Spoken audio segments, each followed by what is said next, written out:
ಬಂದು ಹೋಗಿತು ಋತಿಯ ವೈಭವದ ಬೀಡು ಸರಿಗದ ನೀರ ಮಮ ಪಾಮಗಗ ಧಮದನಿ ಸ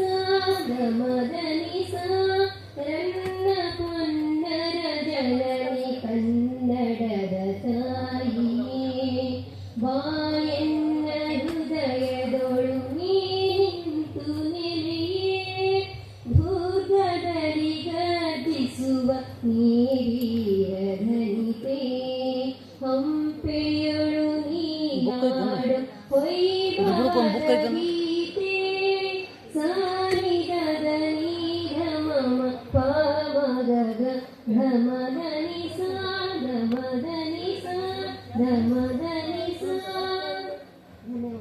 ಕಾರ್ಯಕ್ರಮ ಅದು 10 ನಿಮಿಷದಲ್ಲಿ ಶುರುವಾಗುತ್ತೆ. ಶಶಿಧರ್ ಕೋಟೆ ಸರ್